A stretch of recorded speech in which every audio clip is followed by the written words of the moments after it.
I'm Gentleman Josh Hill. I'm Aaron Jeffrey. I'm Johnson Jazz Busiest. I'm Mike Malott. I'm Rafian Stock. Tune into Donttap Donttap Podcast. Donttap Podcast. Donttap Podcast. We are back off of a little bit of a week layoff and back with a little bit of a vengeance. I think I have some pretty sharp spots this week. And honestly, man, I wanted to get you on the podcast because you've been crushing lately with your picks. Proper MMA Picks is in the house, coast to coast. You know, we bring the best we possibly can, and we got Proper MMA Picks here. So, man, I know you've been on a tear lately. What right now? I think you mentioned about your dogs. What's your dogs in the past certain numbers? Yeah, so I'm 5 for my last 7 underdogs with Ayman Zahabi in there. I know you're on him as well, so plus 570, I think that was. But yeah, we've been crushing the game lately. Good weekend last weekend. We're looking good into this weekend with Rose and Amanda RIbas in the main event. I got a good underdog bet for you guys that I'm gonna drop out of my most confident 3 here actually for that one. So I'm excited. I have a feeling you and I are gonna end up carrying the same banner and sign for the main event tonight, but we'll get into that later. We know where that probably lies and where that makes sense. I got a nice prop for that one. I think that's gonna hit. But we'll talk about that in a little bit. Before we get into our picks, though, talk about Jose Aldo Jr. coming back into MMA, back to the UFC, and no slouch of a fight against Jonathan Martinez. I'm actually sort of happy for this one. This is one of the rare retirements that I'm happy he's coming back because I think he got a raw deal with Merab Dvalishvili at the time. Didn't even care about a title shot and snuffed out Jose Aldo's title shot into retirement. It was such bullshit. It was one of the moments that really pissed me off about MMA in the past little while. So there's a little bit of a redemption situation against Martinez, who I think that Aldo is actually not a stylistically good matchup for Martinez. He can step inside those kicks. He can check those kicks. It's going to be a good one, man. I think both guys, I think, like I made a joke, they're going to be hurting in the back, on crutches, both of them not being able to walk. But what do you think about the fight? What do you think about Aldo coming back? First of all, Jose Aldo was the reason I got into MMA. He was the guy. He was the first guy I watched. My buddy's like, come on over. You got to watch Jose Aldo fight. Come remember what fight it was, but I was just so mesmerized by this guy. That's what got me into MMA. So seeing his retirement fight, or seeing him come out of retirement and then back into Brazil, craziness. I would agree with you on the stylistic side. I don't think it's a good stylistic for him. I think Jonathan Martinez is going to be able to stay at range, use those kicks, use that length of a jab too. He's got a real good jab. And I think Jose Aldo is going to have a tough time getting himself in on the takedown, creating that distance. I actually think, and to just jump in here because I will cut you off to counter you. I actually do think that it is a good stylistic matchup for him. And my thought process is he knows how to check leg kicks really, really well. And all he's been working on is his hands in the past little while. If he steps inside that range, I mean, we'll know right away in this fight because exactly what you were just saying. I'll let you continue with the point, but either Martinez is going to play at range and land, but I don't know, man. Aldo's pressure could be the case, but coming out of retirement, I get what you're saying with that. Sorry, continue. No, yeah, absolutely. It's just whenever I see guys come out of retirement, it's always, you don't get the best form, obviously, if coming out of retirement. But to be said, if this goes the distance, I have a very hard time thinking that the judges are going to give it to Jonathan Martinez after 3 rounds in Brazil. I just have a very hard time thinking that they'd give the other guy, Jose Aldo, they'd go against him on the cards. That is why I do like the Jonathan Martinez decision no bet. I think he's live for a finish. I think Jose Aldo's chin is a little bit suspect if he can get caught. And I do think we could see a little bit of the Conor McGregor action. Jonathan Martinez is really good at pulling guys in and countering them. I'm not saying I don't want to see that, but I'm saying I have seen it. I'm a huge Jonathan Martinez backer, but I'm such a mark for Jose Aldo. So little overshare here. I interviewed him back before UFC 129. It was one of the worst interviews on YouTube. You can go back and find it and dig it up.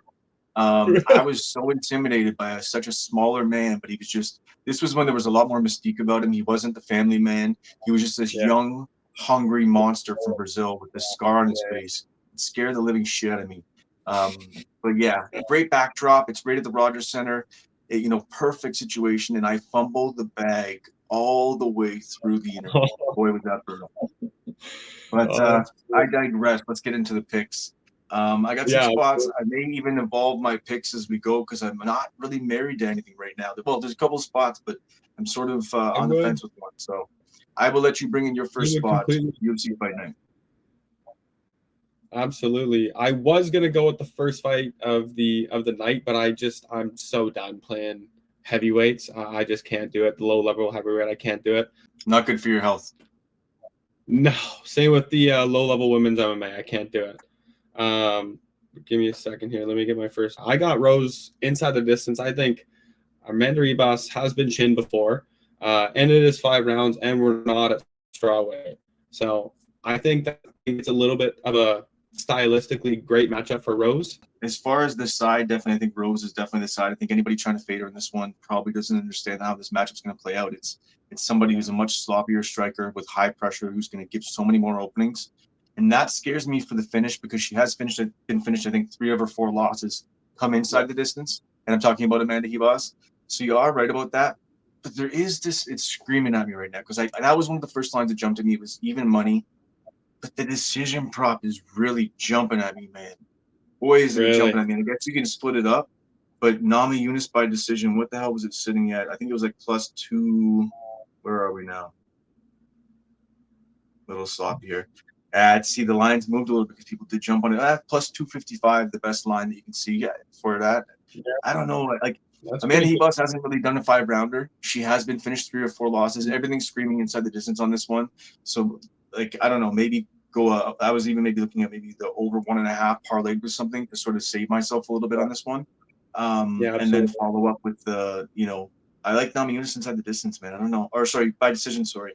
I just think that main events have now been pretty much going over like most at a higher clip, even with heavyweights. Main events have been landing in decisions. And it's because I was on the same side as you as I sort of fumbled through this, but that was one of the things that screamed at me the most was the line you're talking about. And I almost am fading myself on it. So I may just fade you on it, but also fade my first instinct on it. And it probably will come back to bite me in the ass because I'm just trying to search for this beautiful bit of money. It always bites you in the butt, always. Well, I mean, it already did last week. So I went Macy Chiasson, who, I mean, I literally said in my own breakdown, I said, no 2 fights are the same. So I figured, because I put a little reel, I said, no 2 fights are the same. So I figured that, maybe this one would stretch over. That I'm not a huge fan of Piani Kianzad. And I sort of see that she always finds her way out of fights, out of decisions. But I thought maybe she had a little, a growth maybe that would maybe force us to a decision. But Chiasson took her down like nothing. Took her down and submitted her, made my decision prop look just stupid. She cashed in the parlay, which was great. But that could come back to burn me again this week because it's exactly what I'm doing again. I'm going to the well with it. But I sort of like that decision prop. So I'm going to counter you directly out of the gate as we sort of fumble through this first one. But I think definitely we're on the same side. She'll probably be part of a parlay. I think there's value on the line. I think it's just a good spot, and I'm good with the value on it. Rose Namajunas, the whole side of how she thinks and the mental side of it, whatever. Kick rocks with it. Everybody can. I don't care about that stuff. I care about levels. I think it's a levels game and that mental health talk conversation. Keep it out of the cabin. I'm done with it. So I'm with you. Okay, I'm gonna bring. Although I sort of threw out one of the props that I was sort of looking at. Maybe not one of my 3 top spots, but I wanted to sort of add in there with you on that one. I will bring my first spot to the table, and it's going to be Ricardo Ramos. I think this is a huge buy low spot for him. Like a huge buy low spot. Well, maybe I don't know, man. Here's my thing. Arosa doesn't play. I'm a huge fan of him, but he just doesn't play a smart game. And although he has the tools to stretch us to a decision, and if the line was wider, you could make arguments one way or the other. I think the line right now, you can get Ramos right now at -148 at BetOnline. So I mean, and that's the lowest line, right? So, but it's trending between -148 to -160. And if you're looking at it for me, I'm in on it because I just think that on the feet, this isn't close. I think that although Arosa does bring some volume and chaos to what he does, he's just hittable. And I don't want to say chinny, but I think sometimes once a guy's been knocked out, he's thinking about it while he's in there. So you don't know if it's actually something's going on with him neurologically or if it's just his approach. He's hesitant and he's setting himself up because that's a real thing too, right? So you just don't know if it's one or the other. So when the guy's coming off of 2 KO losses, I believe it's 2 KO in a row, And then, the biggest thing for Rosa is he goes up against our boy Jourdain and he gets submitted. So everybody's fading him right now. But I know this about Ramos. Very strong wrestling. Mike Malott speaks volumes of him in the training room as well, too. One of the hardest workers in the room. Slick jiu-jitsu as well, too. He just ran into a guy who's really good at a guillotine, who's like a specialist when it comes to one thing.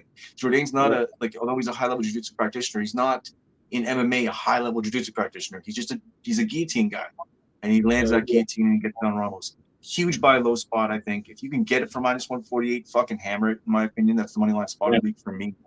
And it sounds like you're on the same side. Yeah, I am, absolutely. I mean, the only thing that worries me is Julian Erosa is one tricky motherfucker. He is not the guy you want to be sweating a third round against when it's 1-1, and he's just still walking him down.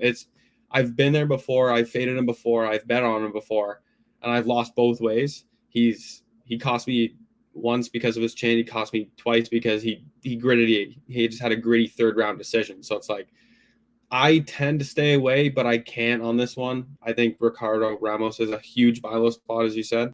He was almost in my top 3, but I had 2 underdogs, and I wanted to throw another one in there just to make him all plus money. Ricardo Ramos will absolutely be a proper lock for me this week. He will probably be sent at these odds, probably minus 140, minus 150. I think I even think him inside the distance is very live as well. 100%. I think he's live for either. He could get a choke off. But at the same time, like what you were saying is Erosa is that guy who brings chaos and can, he did it to Jourdain, right? Jourdain was actually doing pretty well against him, and he pulls off that third round sub. So you can always sprinkle the sub ahead of time. Where I would play this at would just be the live. If you really see that Ramos is not looking like Ramos is in control of the fight, Erosa will take over. Like that's where the percentage has changed drastically, because that is where he thrives. If you even get that instinct or that pit in that thought in the pit of your stomach or whatever it is, that feeling, then maybe jump on that and look at that live play. The live play definitely something to look at for that. Yeah. And I think the one thing that worries me though is that Ricardo Ramos can be very comfortable off his back, and Julian Erosa is pretty good on top and he's good by avoiding submissions too. Like he's just not good. He's not great at getting finishes, but he's good at defending against them, I guess. So that's my only worrisome is that he spends way too much time trying to fish for an arm bar or an arm triangle or something like that on its back, and you give up a round. And then it's all of a sudden it's 1-1 going into 3, and you're sitting there, you're like, fuck, you're like, kind of stressing it out, sweating out. But outside of that, I don't think there's a way he loses. Okay, both on the same side with that one. Why don't you bring, it sounds like our spots are sort of going to be drawn out as we talk regardless anyways. Why don't you bring your next spot to the table? Absolutely. My next spot is actually my most excited fight for. This is the fight I'm most excited for throughout the entire card. It's a rough card, can't lie. Cameron Simon, Talbot. I'm going Cameron Simon as a dog. I think Talbot is green. He's very good, very good. Don't get me wrong. He finds just that holes in guys that will break them, and how he's going to just pick them apart slowly but surely. He might give up a round while doing it, but he's going to find that one landing shot to end the fight. Although I don't see that being a great game plan against Cameron Simon, who is arguably more experienced in the UFC, has definitely fought the better opponents. And his last fight, we can't forget, he did fight Christian Rodriguez, who just caught a W this past weekend. I don't agree with the decision, but he did something good enough to get a judge's nods, 2 out of the 3. So he's doing something right. Can I stop you right there before you jump back in? Go for it. The hellfire that's coming on MMA Twitter and everybody about that decision, it's like, I get it, but like it's your own fault. And I'm sorry to everybody. I didn't even know if it was you. If you're like betting hard against a guy who traditionally makes decisions greasy, which is Christian Rodriguez. Yeah, he's just that kind of guy who. I didn't touch that one. I have to stay away from Christian Rodriguez fights. That guy is sneaky good. It makes sense. He comes in, he's a bully. He could drop the first round and 10-8 the third. It's really weird. You're either on him as a dog or not. Exactly. And I stayed away. So I'm glad you agree there. But I just see Cameron Simon being a little bit a little bit ahead in each category, in the kicking, and the striking, and the boxing, and the jiu-jitsu. I will say the one thing that worries me again this fight is that Cameron Simon can be put on his back for 2-3 minutes at a time. He doesn't have the best get-up game, but I don't think the fight ends up there. I really don't think the fight ends up there. I think Talbot might go to it if he finds himself struggling on the feet and he can't put it together and can't find that one shot. But I do see Cameron Simon going out there, winning rounds 1 and 2 and maybe dropping 3. So I love him at dog money. I don't mind the dog money on it, because with him, I think he's definitely at the level. And it seems like he's been through the grinder a bit with some of his fights. He's not looked great at moments, but he sort of fought through it and tried to figure it out. And like I think it's not a bad spot at all, because Talbot just showed he didn't look great until he did in his last fight. He showed some holes in his game, although I think the wrestling could play a little bit of a factor in this, like you're saying, with the takedowns. I think on the feet, although he's got the styles and whatever else, he's a pit bull, man. He'll march forward and he'll throw pressure on you with some power. He's got some mean hooks, and I think that it's actually a really good spot. And I think a lot of people are starting to jump in on the Talbot train, but like I wasn't big on his last fight because I didn't know enough about him, and I also didn't want to. I sort of faded myself because it was alpha male, because I'm always on the alpha male side of things. But it's like, yeah, man, I think Simon's a good spot this week, not a bad spot at all. I think this fight is pretty close to 50-50, to be honest. And if you're giving me that far of a wide kind of a line, I'm seeing Simon at like plus 130, plus 140. I don't even know if he's still up there. He might have been bet down a little bit more, but once I saw those lines, I personally placed a bet on him. So this is one of those ones that value.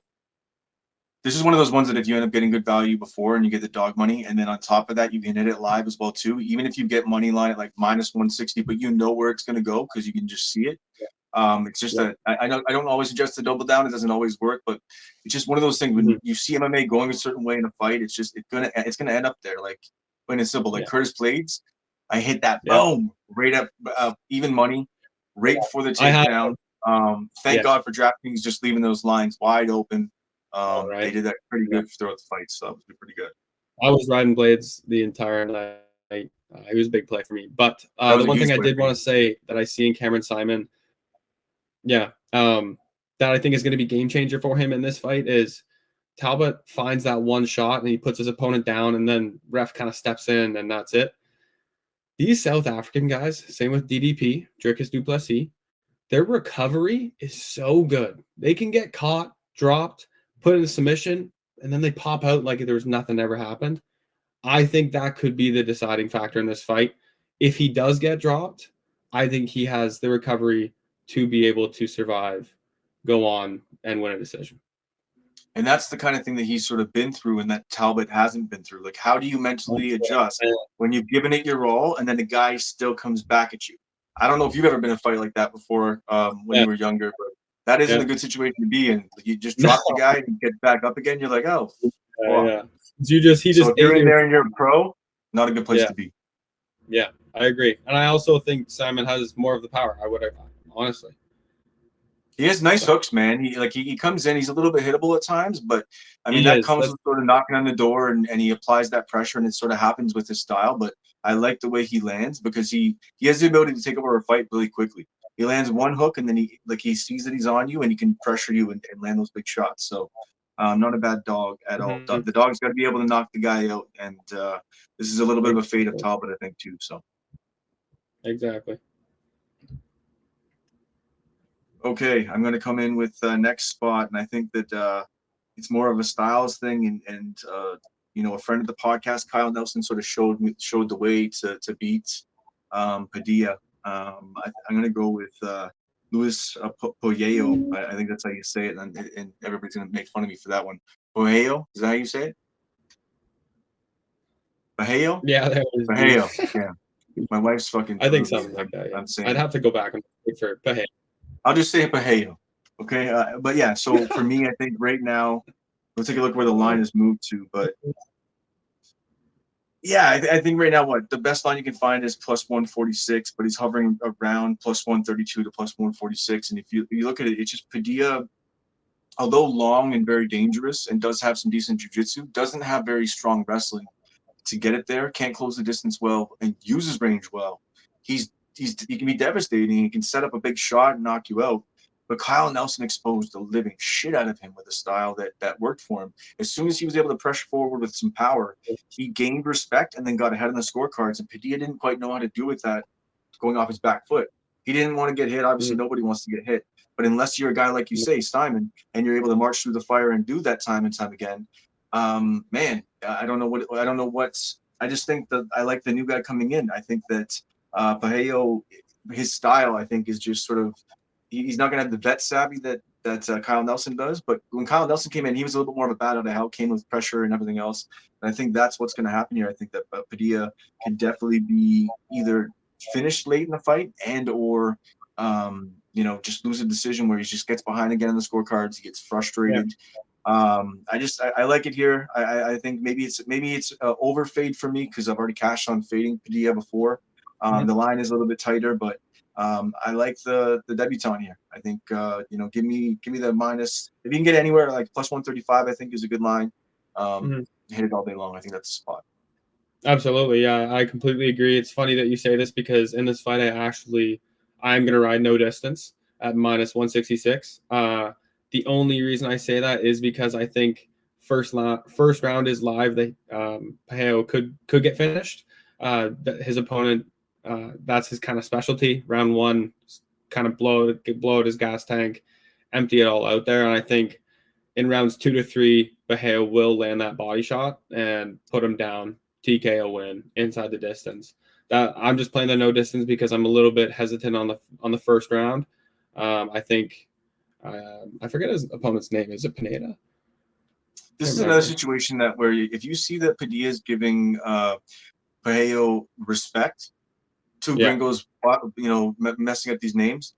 But if you see him giving him too much respect in that first round and you can still get a decent line on him, it's a wrap, I think, because unless he lands something, that's like, and that's sort of that lotto shit at that point, he'll just sort of fade away in the fight. And we've seen that now already. The blueprint's there for it. And/or I think both guys can finish. I think Padilla could even get a guillotine in a situation if he actually did lean on some wrestling on the cage, but I just don't know if he's going to lean on that. He should have the size in this. And but I like the dog, man. I think the dog presents a style and a problem where he could win even on the scorecards with some pressure and some big moments and/or get him out of there. But I don't mind the way you're playing it with the no distance or looking at any kind of under too. So yeah, no, absolutely, I love it. I think both guys are able for a finish, and I love betting violence. I can't lie. I send out a lot of no distance, a lot of unders, so I love to see it. But I'm going to come in with my third spot, third dog. Hope we continue this dog streak. It's looking good. They're giving me lines, and I'm kind of confused.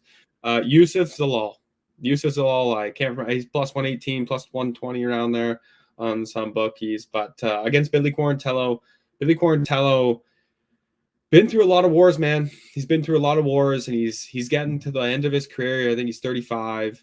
I don't like his striking in this one, and I think that's kind of where this fight is going to start and end. I think Yusuf Zalal is very clean with his kicks, his boxing, his range. He's light on his feet. I like a lot for Yusuf Zalal in this fight outside of the ground game of the scrappiness of Billy Quarantello. I just don't see this one lasting. I don't see this one going the distance, and I think Yusuf Zalal gets it done inside the distance, which is kind of a hot call because he is the dog, and to get the, if you're calling a dog inside the distance, it's a little against the grain. So I actually really like this one. This is my dog of the week against Billy, and I think Zalal pops back with a W. Yeah, I mean, with Billy, it is instantly, obviously, I looked at that fight and I was trying to find a way to be on the Billy Quarantello side. And that's how you I think maybe a lot of people look at it first. But yeah, I mean, all the chaos that he does bring, the volume that he does bring, I could see Zalal sort of finishing this through setting something up, playing it from the outside and landing a big shot. I mean, you saw what Edson Barbosa did to him. Obviously, that was beautiful, the way he landed that. It was set up the same way, right? So if he gets in on takedowns nonstop, he gets a little bit sloppy on the takedown, a knee comes up the middle, front kick. There's multiple things that are there, uppercuts. There's multiple things that can land. And also just the way he does pressure forward, there is some openings. I was initially going to look Billy on this one. I thought maybe it was a buy low spot. It's just not. Very, very close fight. I'm off it. I Yeah. see the value as well. And I could even see the, even looking at him finishing the fight, there's value on the KO as well. What did you say the KO was? The KO TKO is probably plus 250, I'd say, 270. I know his money line's plus 118, so it might even be more, to be honest. I haven't taken a look at that line, but I was just going to play a money line. But the one thing I do want to say about Billy Quarantillo is he is super predictable with his takedowns, with his shots, with his trips, with his boxing, kicks, everything. He's super, super, super predictable, and it gets worse the longer the fight goes on. So it's like outside of one, he could drop the first, but I think Billy could get tired and kind of show, those shots, show those right overhands, those hooks. And he does have a tendency to come forward and throw wide hooks, and it leaves his chin right down the center line. So I think Yusuf Zalal could land a big shot, put him down, and get a finish in probably rounds 2 or 3. Okay, sounds good. I'm going to bring a bonus spot because I did sort of throw out the Rose Namajunas play as sort of it was a prop I was going to throw out because I do like the decision that maybe it's just more I'm chasing value, but that was sort of an extra, my 5th or 6th play on my card, which probably give you my biggest prop sort of DGen play. But if you look at it, my dog of the week, we're going to flip the page over to Bellator this week. I'm going to bring out my homer play of the week. I've already made a reel for the motherfucker. I believe in his team. I believe in his style. I believe in the power he possesses in his punches that people don't really realize, the way he lands his shots. He gets respect from guys right away. I think he's a problem for Johnny Eblen. Not only is he a problem for Fabian Edwards, give me Aaron Jeffrey at dog money. Absolutely crazy. I didn't think we'd be able to get him at dog money again. I'll take plus 115 on Aaron Jeffrey all day long. For me, I just think that against Fabian Edwards, even if Fabian Edwards on the feet wants to try to press forward with any kind of style and land with maybe a little bit of a better technique, I don't know if that's really going to be the case. I think that the way that Aaron lands his shots, he's like he has beautiful hooks, and he comes in like all of them land in the close distance with elbows beautifully.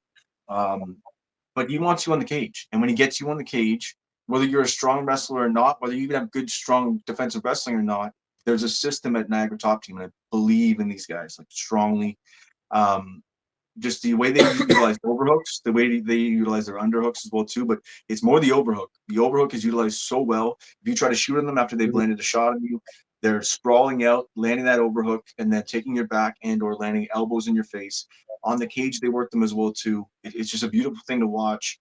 I just think that this is a line that should be literally at maybe a pick 'em if you want to play it at that. Yeah. I think Aaron, honestly, for me, plus 115, beautiful. I'll take that all day long. I think this could end inside the distance. I think his power's there, and I think Edwards has been got, and I think that's it. I know that he landed on Eblen and was able to cut him open, but I just think that Aaron's now his belief in himself now, he's there. He's been through so many trials and tribulations. The Salter backpack pretty much was backpacked by Salter for like the full fight, and he was pissed off at himself in that one. Comes back against Rosta and just destroys him pretty much. Like the soccer kicks to the body, the stomp. It was fucking beautiful. Plus 115, Aaron Jeffrey all day long. Let's go. I love it. Yeah, Aaron Jeffrey's got to make this a dog fight. He's got to make this dirty, and I think that's the only way he knows how to fight. So I love it. I love the dogs this weekend. The Canadian boys are gonna cash for us. They get down and dirty, and I love a brilliant point.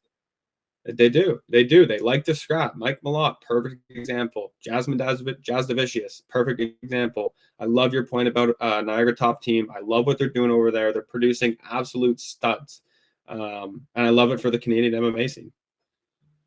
But even for what you say against against Fabian Edwards, like you don't want to stay on the outside with him and have him sort of run a game from the outside and try to pick shots and set shots up. Dirty. So I mean, but Aaron doesn't know how to do that. Aaron doesn't want to give you room. He'll rather go out on the shield than, you know what I mean. And that's just, I don't see that happening. So Aaron Jeffrey all day long, plus 115. Let's fucking go. All right, let's build a parlay.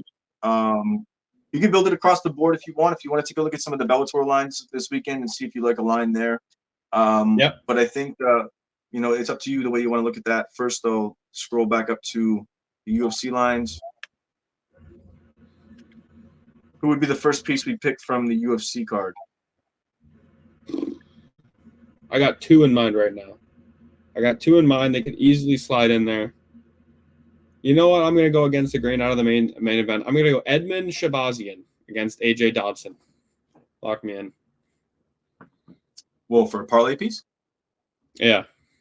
All right. I like it. No, because I think there is a little bit of a levels check there, and I think Shabazian showed just how good he really is. He's just the guy that didn't. It sucks when you see somebody that has so much talent that doesn't quite live up to that talent. And I think that guy has a great upside. So, okay. So, I mean, you can get him at minus 194 lowest, but he's sitting around, minus 200 to minus 210. Yep. Okay. So let's do that one. And let's just do Edmund Shabazian and do Rose Namajunas.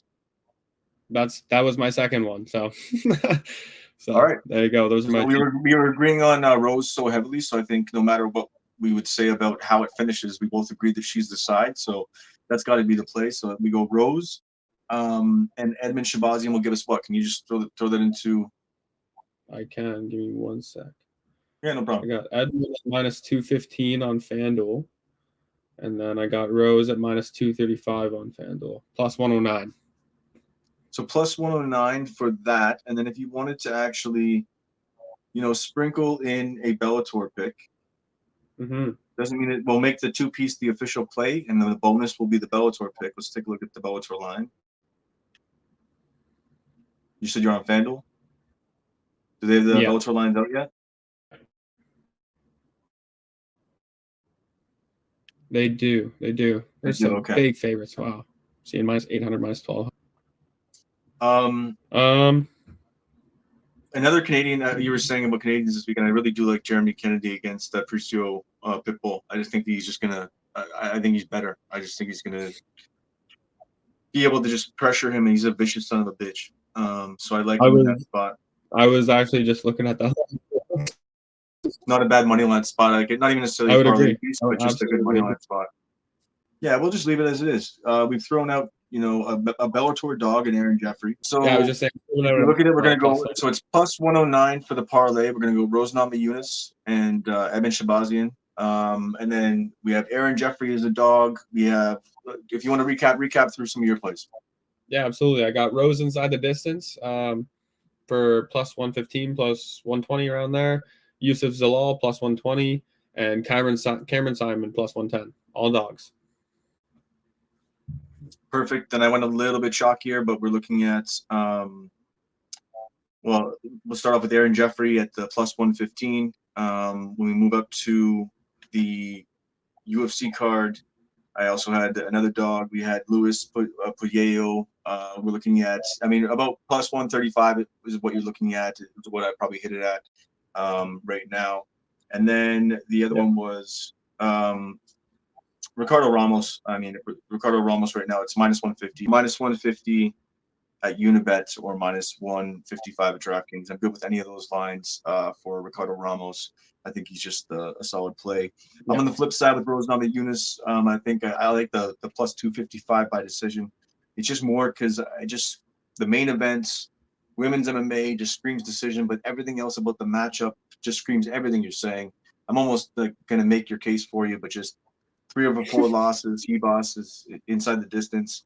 Namajunas' style is just a setup style fighter. She sets up kicks really well, and RIbas is just that kind of girl that gives you openings to set things up because she just gives you so much, and you can just set it up which way you want. So not a bad way to look at it. Maybe fade my prop and go with his. But either way, we know that Rose Namajunas is one of the picks this week because she is in the parlay plus 109 with Edmund Shabazian. I'll leave it right there. Donttap Podcast. To me, the Lions are the number 1 rankings out there. Those guys are the ones who really do their homework. Man, that's like saying the rankings are bullshit. Motherfucker from Canada. Got a really high fight IQ. But this fight, I'm telling you, it's a flip of a coin. Levels to the shit. So many high-level guys. So, the line is crazy. Oh, there we go. Oh, no, we're good. See, he's a pro.